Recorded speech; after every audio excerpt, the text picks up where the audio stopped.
Good afternoon, everyone. Thank you all for being here. My name is Minna from ASHRAE Falcon Chapter, and I'd like to welcome you to our webinar.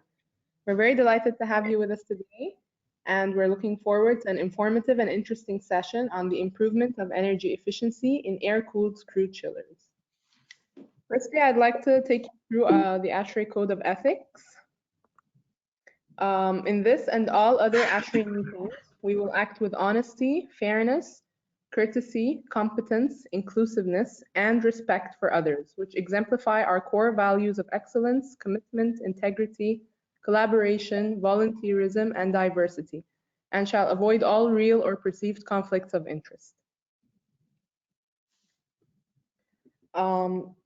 Just a quick disclaimer before we start our presentation. The information contained within this presentation is presented by ASHRAE Falcon Chapter as a supplier or stakeholder webinar. It presents information of current interest and to provide a venue for interaction between ASHRAE Falcon Chapter members, the different industry stakeholders, and the webinar presenter. These webinars should not be considered peer-reviewed or the final word on any subject. ASHRAE Falcon Chapter has not investigated, and ASHRAE Falcon Chapter expressly disclaims any duty to investigate any product, service, procedure, design, or the like, which may be described herein. The appearance of any technical data or editorial material in this presentation does not constitute endorsement, warranty, or guarantee by ASHRAE Falcon Chapter for any product, service, procedure, design, or the like. And let me remind you that we will be recording this webinar and uploading it to the ASHRAE Falcon Chapter YouTube channel. If you'd like to download the presentation that's going to be used for this webinar, you can do so from the handouts. If you're using your mobile phone, click on the handouts button on the top right corner of your screen to download the presentations. And we'll be having a live Q&A session at the end of the question panel, or at the end of the webinar, where we will receive your questions, which you can send through the question panel or question button. So please send your questions as the webinar is going on, because at the end the speaker is going to be answering them. Without further ado, it's my pleasure to introduce Mr. Saeed Lahham, our speaker for today, who is a strategic accounts leader at Trane. Mr. Saeed, I'm going to leave the floor to you now, so please. Thank you, Mina.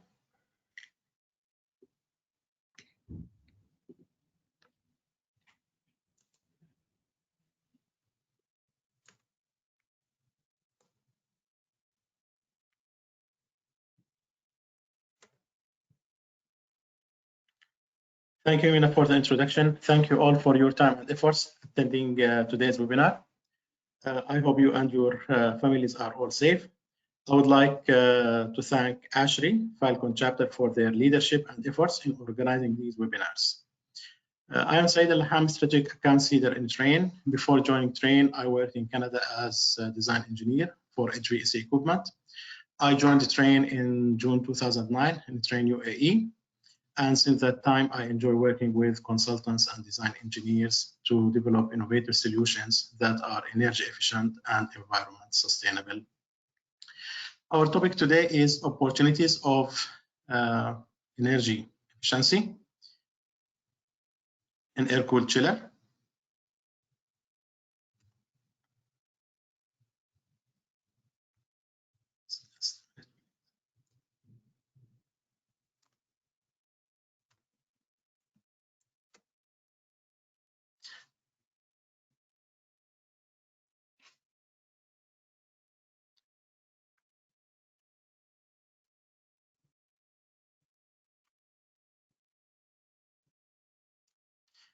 Our outline today is understand the importance of reducing energy intensity of the world, have introduction to the air-cooled screw chillers, components, and available technologies, and relate that one to the options available with heat recovery heat pumps and related to the building's energy efficiency, and finally summary and conclusion.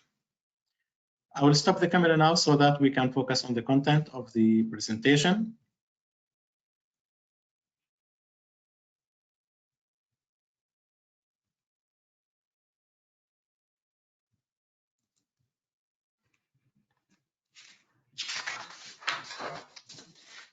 Most of the world organizations have sustainability goals. For example, the company I work for, our objective is to reduce our customer carbon footprint by 1 gigaton in the next 10 years. Emission of greenhouse gases such as CO2 is responsible for the global warming. There are two types of emissions of carbon footprint or carbon footprint. First type is direct, that is related to the leak refrigerant leak to the atmosphere.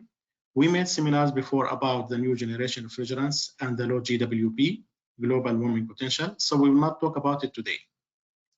Maybe we can arrange a separate webinar in the future for this topic by itself. The second type is indirect emission, which is related to the energy consumption coming from the power generation in the plants. It is estimated that every kilowatt hour of power generation is equivalent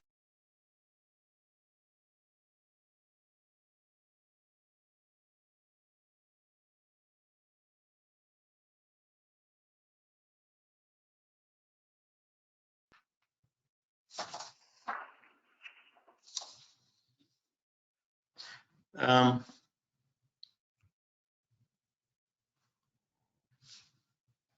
47% of the world greenhouse gas emissions are responsible from the buildings. 49% of the world energy use comes also from the buildings, residential, industrial, and commercial buildings. This is considerable percentage of the world energy consumption. So any little saving that we make in the building energy consumption is important.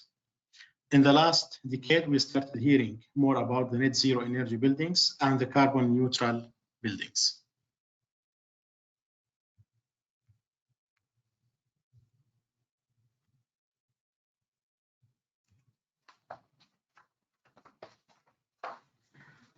Reducing energy intensity is paramount because it means reducing the greenhouse gases and emissions, which is reducing the carbon footprint. So we take every opportunity to maximize the building energy efficiency. For example, if we can select a chiller which is more efficient with a COP of 3.1 instead of 2.8 COP. But this approach has limitation. Another approach is to have holistic approach to the building systems. For example, looking to the building chilled water system and domestic hot water systems and see opportunities how we can combine the needs from the chiller and maximize the utilization of the chiller in both applications. Let's start by understanding the air-cooled screw chiller. The air-cooled screw chiller main components are compressor, condenser, the condenser coil, the condenser fans,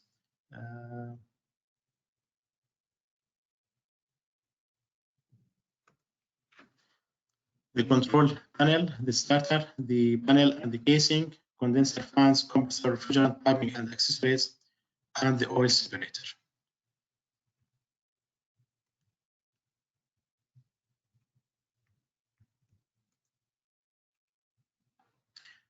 Let's start by the compressor. Compressor is the heart of the chiller. Compressor keeps pumping the refrigerant from the low pressure to the high pressure. The compressor we see here is a twin screw type. We see here the motor terminals. We see here the rotors. We see here the stator. And we see here the helical rotors, the oil filter, and the bearings.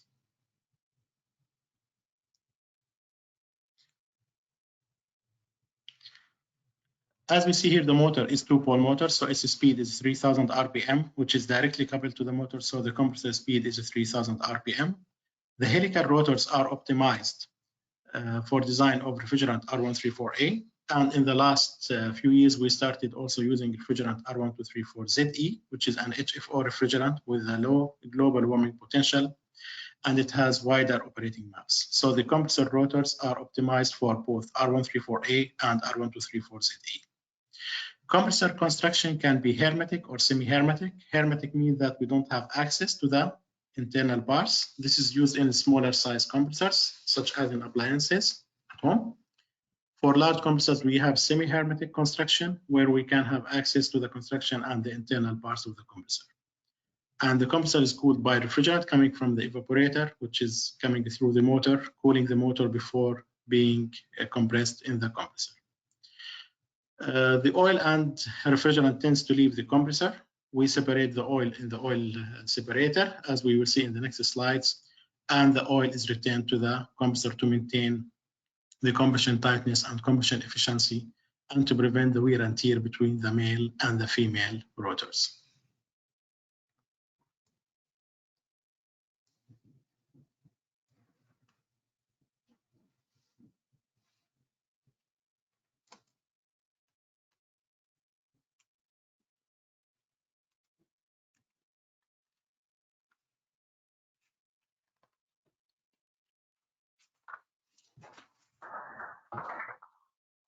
As you know, most chiller manufacturers used reciprocating compressors before, but reciprocating compressor has many moving parts, so it has less reliability. So the less moving parts we have, the less chance of failure and the better reliability we have.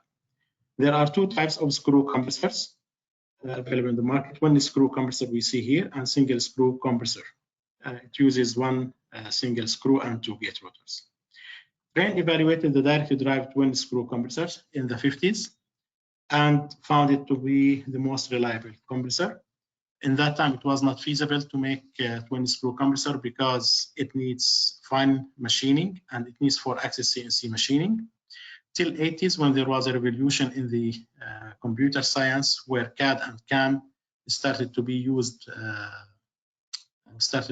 more widely, it enabled manufacturing of these helical rotors using 4-axis CNC machinings.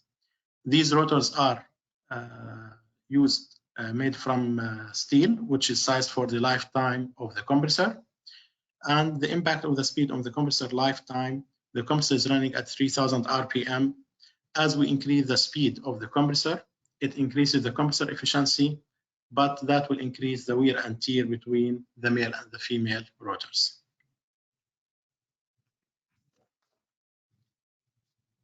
The chiller capacity control. Chillers are designed to work at full load and part load as well. As delta T between entering and leaving water changes, or water flow rate changes in the case of variable flow, the controller will send signal to increase or decrease the capacity of the chiller. That includes refrigerant flow in the circuits, compressor expansion valves and condenser fans, etc. Normally, chillers are equipped with multi-compressors. Some chillers are equipped with 2 or 3 compressors or 4 compressors. In general, the more number of compressors per chiller, it will be easier to control. Also, the slide valve mechanism is very common technique for the capacity control.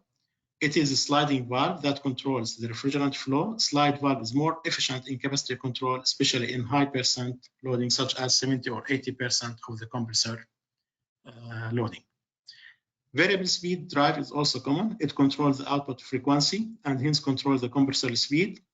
Variable speed drive is more efficient in the lower percentage loading of the compressor, such as 30% or 40%. Manufacturers use various techniques, so it may be difficult to specify one technology or one type for the capacity control. It is recommended to specify the required output, which is the IPLV.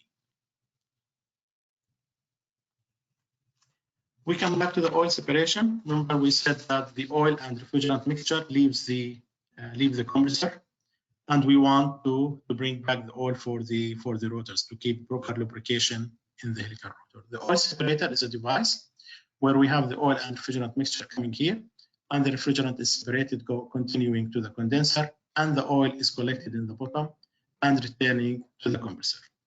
In the high ambient application, the oil needs to be cooled further before returning to the compressor in order to maintain its viscosity. So we come now to the evaporator. We spoke about the compressor and the oil circuit. We come now to the evaporator. The evaporator is a heat exchanger where refrigerant evaporates and the water flows. It gives its heat to the refrigerant to get colder. There are different types of evaporators, such as brazed plate heat exchanger and shell and tube evaporator. The one that we see here is shell and tube. The shell is made from steel and the tubes are made from copper. The evaporator can be 2 or 3 circuits or 1 circuit. We see here 2 circuits. Evaporator types can be flooded type, or direct expansion, or falling film. In the direct expansion, we have the water flowing in the shell and the refrigerant flowing in the tubes. The advantage of the direct expansion or the classical DX is that it has a small refrigerant charge, but the problem, the efficiency is low.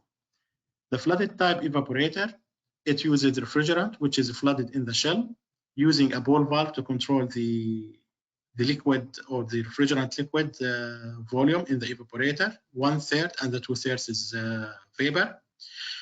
The flooded type, it has excellent heat transfer efficiency, but the disadvantage is it uses large refrigerant charge. Trane patented the falling film evaporator, which is a hybrid of the DX and the flooded type. So it's using electronic expansion valve to expand or throttle the refrigerant in the shell, not in the tubes, and the water is flowing in the tubes. The electronic expansion valve is a device which is used to control the refrigerant flow, which is the refrigerant is coming from the liquid line with high pressure, and it's throttled in the evaporator to expand. Before using the electronic expansion valve, TXV or the thermostatic expansion valve was used. But with the advancement in the microprocessor and the electronic expansion valve, it is more stable and accurate to control. It also has fast response, so it saves more energy. We come now to the condenser. The condenser is the condenser coil and the fans. Condenser is a heat exchanger of the coil and fan. Refrigerant flows as superheat gas. It is desuperheated, then condensed to liquid, and then subcooled. The amount of heat rejected to the ambient equals the cooling capacity plus the work done by the compressor. We see here the micro channel type of the coil, and we see here the copper tube aluminum fins. Every heat exchanger, it has its pros and cons, but heat exchanger or the micro channel heat exchanger is becoming more popular in the last years. The condenser fans motors can be AC type or EC type. And finally, we come to the controller. The electric and control panel includes the starter, electrical wiring, and the microprocessor. Microprocessor is the brain of the chiller. It is DDC, where it stores the intelligence of the algorithms in the DDC controller. It controls the chiller operation to meet the chilled water temperature. It controls the fans, the motor, the electronic expansion valve, the compressor start and stop, etc. It also provides safety and protection for the chiller and for the compressors, such as antifreeze and phase imbalance. Microprocessor has user interface, which allows operator to make settings, such as setting the leaving water temperature, and to view data and trends and graphs, and to view the alarms, and finally also to generate reports. And microprocessor should be able to communicate with external chiller plant manager or building management system. So we had an idea about the components of the chiller. So we look to the chiller as a device where it consumes electricity, it uses power to generate cooling, which is the useful energy. So the energy efficiency ratio is the cooling capacity divided by the power input of the chiller. And the heat which is generated in the condenser here is rejected to the ambient, which is being wasted. IPLV gives 1% importance to the full load at 95. Remember that these figures are just metrics to compare the individual chillers. In the real life, it is important to look to the system and the annual energy consumption of the whole system. For example, if we have more chillers in the system, like 3 or 4 chillers per chiller plant, the weight of the energy efficiency ratio, EER, the full load, it becomes more important than the IPLV.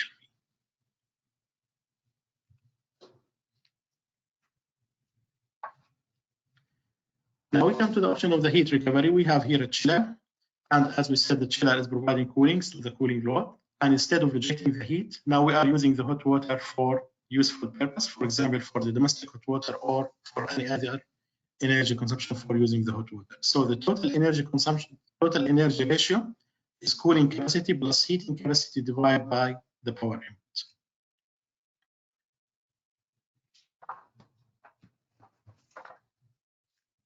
There are 2 types of heat recovery. First one is partial heat recovery. We have brazed plate heat exchanger, which is connected in series with the compressor and in series with the condenser. The hot gas leaves the compressor as superheat. It gets desuperheated here, and the surplus of heating is continuing to the condenser. That heat, which is recovered from brazed plate heat exchanger, goes to the meeting the heating load.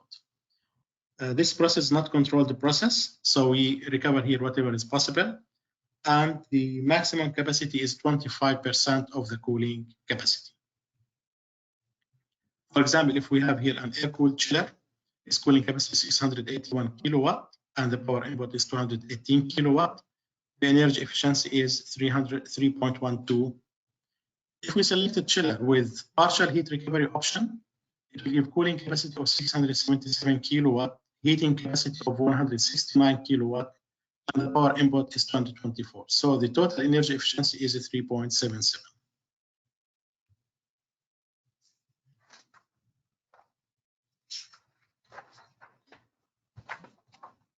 The other type of heat recovery is total heat recovery. In each refrigerant circuit, we have raised plate heat exchanger connected in parallel with the condenser. In each circuit, we have a three-way valve to control the operation mode. In the chiller mode, the refrigerant will flow in the condenser. And in the heat recovery mode, the refrigerant will flow in the heat exchanger, and we recover the heat and we use it for the heating load. The heat recovery capacity is about 130% of the cooling capacity. And of course, the total heat rejection price is more expensive than the partial heat rejection, because partial heat recovery, because we use here two heat exchangers, one per circuit, and bigger size heat exchangers. So this is here an example. We have here air-cooled chiller, cooling capacity 681, power input 218 with 3.1 EAR. With the total heat recovery, we can recover 848 kilowatt in heating, so the total energy efficiency ratio is 8. So this is here what we meant by the opportunities to improve the energy efficiency from the same device. So here we are, instead of using 3.1 ER, the energy efficiency now is 8. So if we have, for example, commercial or residential or industrial building, we have here two air-cooled chillers. Every air-cooled chiller is having 150 tons selected at 46 ambient, said water temperature 7 at 12. At the design condition, the chiller power input is 225 kilowatt. And we have hot water system, which is separate. It is estimated to have 500 kilowatt in heating in the winter time and 250 kilowatt in the summertime. And as you see here, the heat is being rejected to the ambient. If we select a chiller with partial heat recovery, and we assume we need 100 ton in the winter time, then we can save 88 kilowatt. If we select a chiller with total heat recovery option, we can save 400 kilowatt. Now, heat recovery alone may not be enough to meet the building load hot water demands. So whatever we can recover from the chillers is good, and it will save energy, and the remaining can be fulfilled by electric calorifier or by solar heating.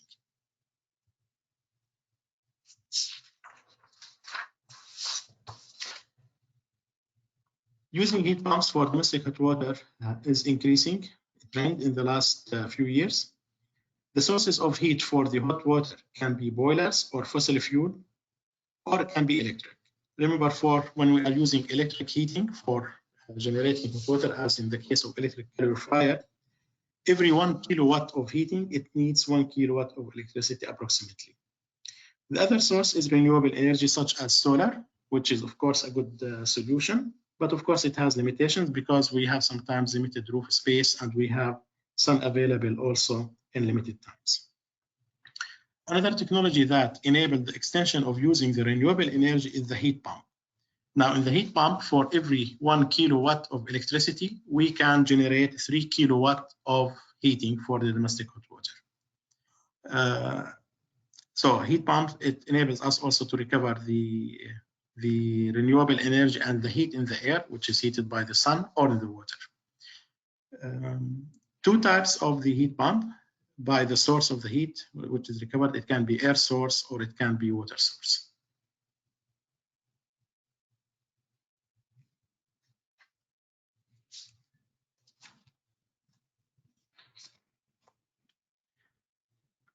This is an example using the heat pump. We have here a heat pump which is connected in series with the chillers. So it has preferential loading. So as the water temperature passes here first, it gets pre-cooled, and that will minimize the cooling load in the air-cooled chillers. Here in the heating system, we have the heating system in series. So the first system gets heated by the heat recovery, and then it can be heated further using the heat pump.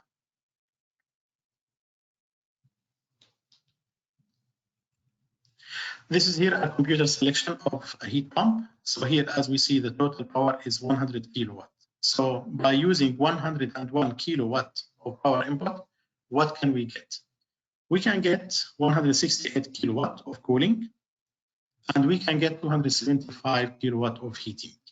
So this maximizes the utilization of the equipment and the device that we have. With 100 kilowatt, instead of getting 275 kilowatt only, or getting 168 kilowatt only, we are getting 439 kilowatts. So the energy efficiency ratio is 4.39.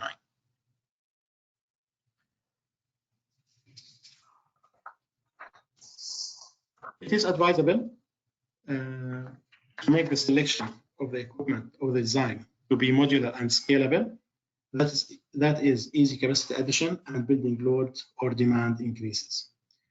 And will also optimize the plant efficiency through the control of multiple units by selecting smaller size heat pumps. So for example, instead of using 100-ton heat pump, it's recommended to use 2 heat pumps, each one is 50 ton.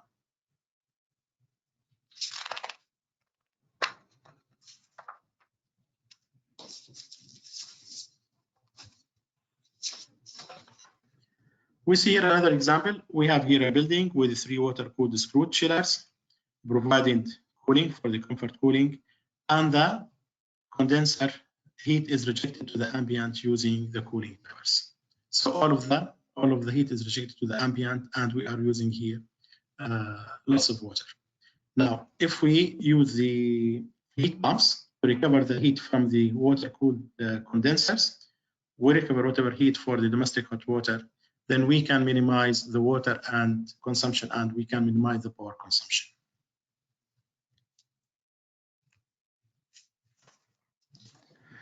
So in summary, there are opportunities to enhance the energy efficiency by considering the whole systems of the building, by combining cooling and heating system, not looking to the cooling system as separate from the heating system. And the conclusion is that partial and total heat recovery options are available in the market. It provides simultaneous cooling and heating in the air-cooled chillers, and it helps us to improve the energy efficiency. Heat pumps can also be used to provide either cooling or heating. Heat pumps can be air source or water source, and it is advisable to select smaller size heat pumps or chiller to allow for modular construction to allow for better control. Heat pumps also helps us to extend the usage or utilization of the renewable energy. And finally, we need to think systems, not only think equipment. For example, if we think chilled water system, we can think the impact of the size of the pumps and higher delta T to look for the whole energy system, energy efficiency of the system. Another example of utilization of the energy efficiency is using the ice thermal storage, where we can reduce the total power consumption. So our objective in the end is to reduce the energy intensity of the building and reduce the energy intensity of the world. By this, I come to the end of my presentation. Thank you all for your time and for your patience, and we will come to the questions and answers session. Thank you, Mr. Saeed. We will now move on to the Q&A session. We've received a tremendous amount of questions, and so we'll do our very best to answer them all. Our first question is from Praveen Wakode. The question is R1234ZE better than R134A? Mr. Saeed. The R1234ZE is a new generation of refrigerants. It's called HFO. It has ultra-low GWP, which is 1, compared to the R134A, which is an HFC refrigerant and is having about 1,400 GWP. So this is the main advantage of the R1234ZE. The other advantage for R1234ZE, it provides a wider operating map. So yes, in general, we see now shifting in the world from moving from HFC refrigerant to the HFO refrigerants, including the R1234ZE. I hope I answered the question. Thank you. Our next question is from Dinyanish Joshi, and the question is, should all the screw chillers have oil separators, or what are the thumb rules? Yes, any chiller which is using refrigerant and oil should have oil separator. because we want the oil to come back always to the screws. You know that as the screws are rotating, we need the oil to remain there to ensure that, to prevent the wear and tear between the screws, and also to ensure the compression efficiency and tightness of the screws. And the oil tends to leave along with the refrigerant. So we should always separate the oil from the refrigerant, and allowing the refrigerant to continue to the condenser and bringing back the oil to the rotors. Okay. All right, thank you. Our next question is from Muhammad Taha Ali, and the question is how to select oil separator with highest efficiency, and how is oil separator efficiency specified? Okay. Sorry. The efficiency of the oil separator, for example, it's the oil separator that we talk about is high efficiency separator, for example, 99%. And the oil separation, it happens as follows. As we see, the oil and refrigerant mixture comes to the oil separator, and there are two forces affecting the oil droplets. It is the dynamic inertia, which is from the refrigerant and the gas, which is carrying the oil with it and tends to take it, let's say, to the condenser. And then there is the weight of the oil. Now, in the oil separator, we allow the weight force on the oil droplets to overcome the dynamic inertia by the cyclone effort. So that will allow the oil to drop and to be collected, and the efficiency is 99.5%. All right, thank you, Mr. Saeed. Our next question is from V. Sridhar, and the question is, do you recommend the fogging or cell deck pad in front of air-cooled condenser coil to bring down the condensing temperature? And what precautions? Sorry, do you want me to repeat? Sorry, yes, again, please. Okay. Do you recommend the fogging or cell deck pad in front of air-cooled condenser coil to bring down the condensing temperature? And what precautions to be taken for longevity of aluminum fins if we adopt the above strategy to conserve energy? And is it economical when you work on LCC? Did you get the question, or would you like me to repeat any certain parts?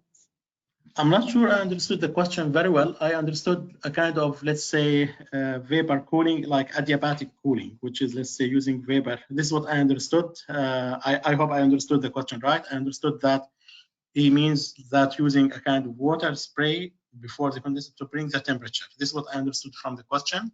And yes, in many applications, it has been used, especially in the high ambient applications in the summertime. And it virtually reduces the ambient temperature and reduces the power consumption of the chiller. But of course, on the account of using some water. What precautions to take is to use the pre-coated aluminum fins. Sometimes we have pre-coated aluminum fins, coating for the fins, and to control the quality of the water which is used in the spray. Okay, Mr. Sridhar, if Mr. Saeed has answered your not answered your question, then please rephrase the question for us so we can re-ask. Next question is from Mr. Rami Tarabai, and the question is, can we add the heat recovery unit to an existing chiller? To add existing chiller. I need to check actually for that one, because I can check with our service department if a retrofit can be done for an existing chiller to add the heat recovery option. So he can contact me at my email, which is mentioned here, saeed_allahham@trane.com. I don't have a direct answer for that. I need to check with our service department. All right, thank you, Mr. Saeed. The next question is from Mr. Muhammad Taha Ali, and the question is, wouldn't liquid heat recovery be more beneficial than de-superheater because of increased subcooling? Sorry, again, the question again, please. Wouldn't liquid heat recovery be more beneficial than de-superheater because of increased subcooling? Would you like me to repeat? Liquid heat recovery. I don't understand what he really means by that one. the heat recovery is efficient. We have to, the total heat recovery, of course, is more efficient. Maybe he means the same as total heat recovery compared to the partial heat recovery. Maybe he's referring it to the liquid heat recovery. So if this is what he means, yes, because as we see here, the total heat recovery gives better efficiency than the partial heat recovery. Okay, Mr. Muhammad, if you'd like to rephrase your question, if it hasn't been answered, please do so we can re-ask. Thank you, Mr. Saeed. The next question from Mr. Rami Tarabai is, what is the best method to check the performance of an existing air-cooled chiller?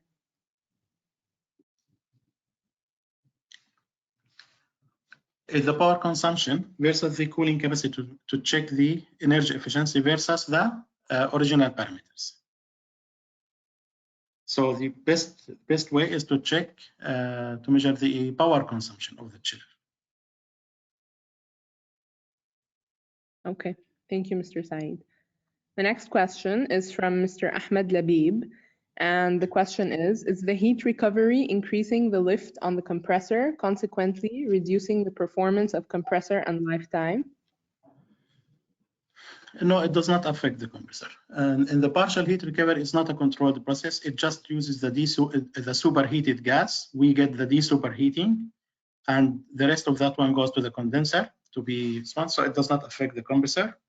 In the total heat recovery, it can increase the efficiency because if the heat recovery brazed heat exchanger is bigger than the air-cooled condenser, it can lower the condensing pressure and minimize the power done by the compressor, but it does not affect the compressor. Okay, thank you. The next one is from Mr. Osman Adra, and the question is, what about the problem of cross-contamination with Legionella? Is there any risk there? For the Legionella? No, I don't think so. The Legionella, normally it's a risk in the static water, not in the moving water. So this is why it's always there is measure in every building where you have the water storage and the hot water storage is to increase the temperature and to treat the Legionella. So Legionella is not a risk here at all in the heat recovery on the heat pumps because the Legionella has to be treated anyway in the water tanks, in the hot water tanks by increasing the water for that one. So that's not a risk. Actually, it's just a method or technology to help also overcome the Legionella. Okay, thank you, Mr. Saeed. The next question, I believe, is a follow-up to the previous question from Mr. Dinyanish Joshi. The question says, R1234ZE is rated to be A2L. Should the chillers and other electrical components rated for mildly flammable refrigerants, should they be ATEX rated? It depends about the classification. For example, as per ASHRAE A2L, yes, it's slightly flammable, which is okay for the air-cooled screw chillers. In Europe, they don't consider it flammable at all. So yes, it is A2L, but as we mentioned, like in Europe, it's not considered flammable. A2L is also acceptable to be used in the chillers. Okay, thank you. From Alejandro Falcon Bonilla, the next question is, what about using heat recovered from chillers for space heating? Is it stable? Sorry, question again? What about using heat recovered from chillers for space heating? Is it stable? Stability of the heat for the heat recovery, right? Yes, it is stable. Okay, thank you. From Laurent Gallinet, the question is, can you please explain again the difference between the flooded type and falling film type evaporator? Okay. The flooded type, it used a ball valve, so it was flooding the shell one third of the shell was flooded with liquid refrigerant, 2/3 is vapor. So that's the flooded type evaporator. The falling film evaporator, it uses electronic expansion valve, so it expands the refrigerant by electronic expansion valve in the shell. So using the electronic expansion valve to do that, we can achieve the high heat transfer efficiency, which is very similar to the flooded type. and at the same time not using so much refrigerant. So we are using smaller refrigerant charge in the falling film evaporator. So this is the difference between them: the use of the electronic expansion valve, while in the flooded type is using of the ball valve for the control. All right, thank you. The next one is from Fadi Altora, and the question is the water heating system which is added to the chiller advisable to use? Yes, absolutely. Actually, whenever it is possible, this is why we recommend, because this is an opportunity to improve the total energy efficiency of the chiller and the whole system of the building. And it doesn't have any negative consequence. On the opposite side, it has good opportunity to improve the energy efficiency. So yes, it is advisable. Okay, thank you. The next one is from Vishnu Kakadavath, and the question is, why did the chiller cooling capacity decrease during partial or full heat recovery? And does heat recovery negatively impact chiller performance even though we have attractive TEER? This is because I used a real computer selection to see that one. So because here the condenser will also affect the whole operation of the refrigeration cycle. So as we see, the changes was not that big. It was a little bit, right? Like it was not considerable, especially in the partial. In the partial, it was not, let's say, big change, considerable change, a little change. But as we said, because of adding heat exchanger in the condenser, it will affect the whole refrigeration cycle, and this is based on the actual selection coming from that. If we see also in the total heat recovery, the power consumption also dropped. So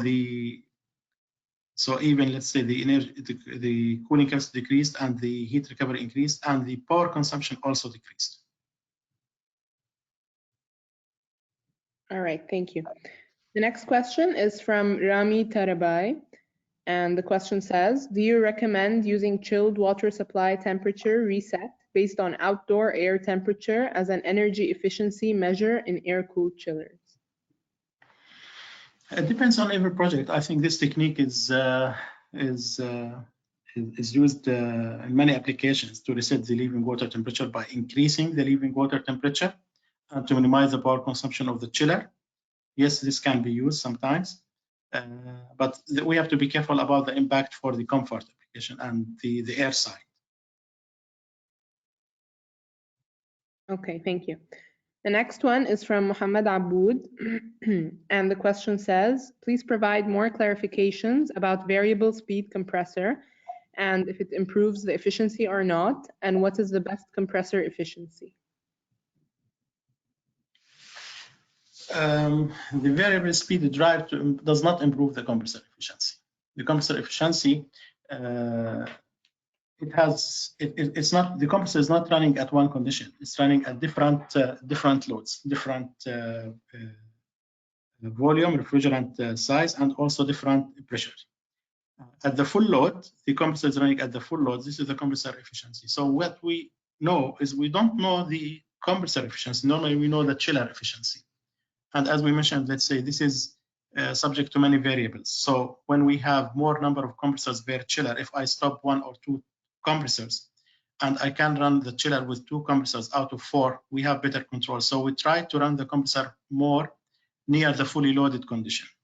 Now, if we compare, let's say, the 2 methods for the capacity control of the compressor, which is the slide valve mechanism and the variable speed mechanism, the slide valve mechanism tends to be more efficient compared to the variable speed drive at high percent load of the compressor, such as 70%. At lower percent load of the compressor, if we say 30% or 40%, using variable speed drive will help to achieve the capacity control, but it will be more efficient compared to the slide valve. But for the overall efficiency, we don't look to the overall efficiency of the compressor. We have to look to the overall efficiency of the whole chiller, because the chiller has also condenser fans, it has electronic expansion valve. It's about also the mix of every component on the chiller.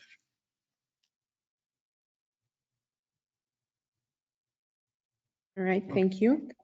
The next question is from Sankirt Santosh. And the question says, is evaporative cooling system effective for air-cooled systems? Sorry, again, what is the question? Is evaporative cooling system effective for air-cooled systems? I think, yes, I think we got the same question before, which is, we call it, let's say, the adiabatic cooling, which is, it helps in, yes, it helps like in many projects where we have high ambient and we have high power consumption in the high ambient. Evaporative cooling can help to reduce the ambient temperature, and it can help reduce the condensing pressure and reduce the power consumption in the compressors. All right, thank you. The next question is from Amprakash Tasma. And the question says, is R1234, can R1234 work when outside ambient temperature is 55 degrees Celsius? What is the limitation on ambient temperature? And what is the discharge pressure at 55 degrees? Yes, for air-cooled screw chillers, if we speak about comfort cooling, which is like chilled water temperature 712 and ambient 55, yes, R1234ZA is working with that. All right, the next one is from V. Sridhar, and the question says, can we use the shell and tube instead of PHE for producing hot water? Yes, it can be used. We have to check, let's say, that, yeah, in principle, yes, it's a heat exchanger, so it can be used, yes.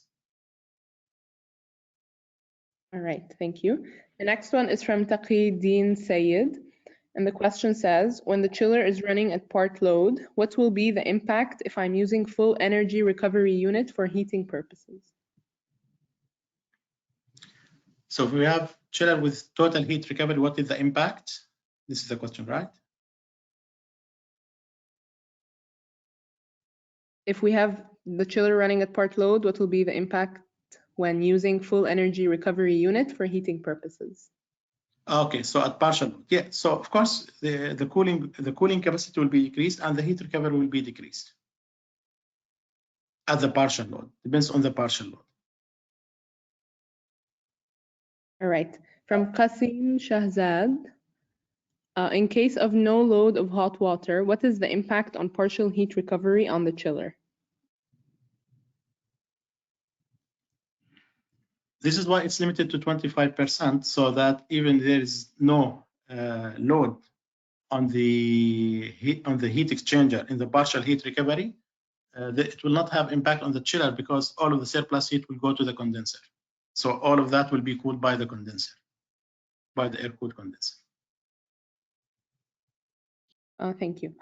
From Raouf Bakhtar, do you recommend using heat recovery units over central heating ones in terms of hot water supply?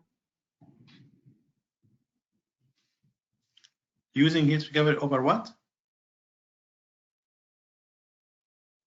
Do you recommend using heat recovery units over central heating ones in terms of hot water supply? We recommend using the heat recovery in central hot water system in conjunction with other systems. So the hot water system cannot depend on the heat recovery alone, but the heat recovery can help reduce the energy consumption a lot. It can be used in conjunction in a central heating system with solar or with boilers or with electric calorifier, any other system. So it can be used along with that. All right. From Mr. Muhammad Taha Ali, how is the greater than 99% efficiency calculated? Especially with VFD chillers, cyclone effect will not be enough at low speed. How to select oil separator for VFD chillers? That's actually based on the constant volume, not the variable speed volume compressor. Okay. From Omprakash Tasma, is capacity control sliding valve type better or VSD from energy efficiency point of view? How much is the variation between them? Yeah, as we mentioned, the higher percent load variable speed, the slide valve is more efficient. In the lower percent load, VSD may be more efficient. But as we mentioned, we have to look for the whole chiller. We cannot evaluate, let's say, one technology because there is the number of compressors per chiller is important, the condenser fans, the slide valve, and the variable speed drive, different techniques. What we need to look to is the overall chiller. So the total chiller from what is the IPLV for the whole chiller. All right, thank you. From Sarfaraj Khan, can we add heat pump to an existing chiller? To add a heat pump to an existing chiller, I have to check. It's something like project specific. So we need to look to the project specifications for that one. All right, thank you. From Velraj Rajadurai, how efficient are modulating vanes in constant speed compressor? Sorry, again?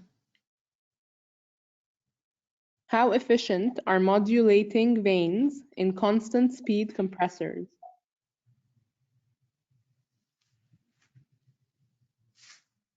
I need to check that question and come back again. So. All right, thank you.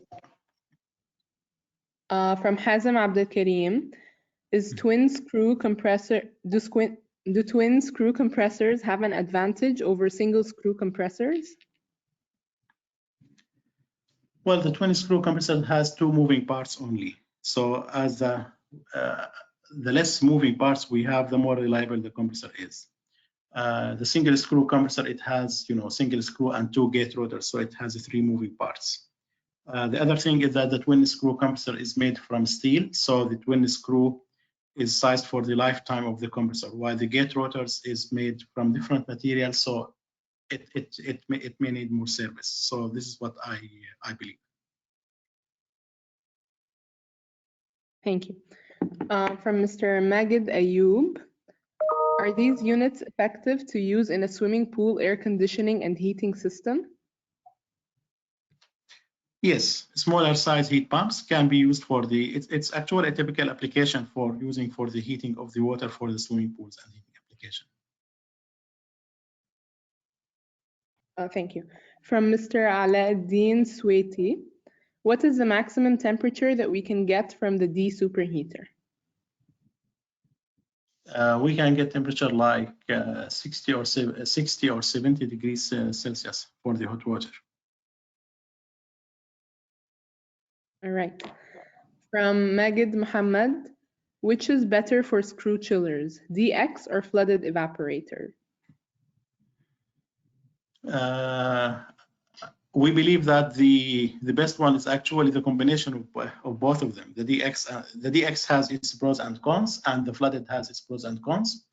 And the one which combined the advantage of both was the falling film, which is having the advantage of both of them. We believe that this is the best one because it provides the lowest charge, refrigerant charge, and the highest heat transfer efficiency. Thank you, Mr. Saeed.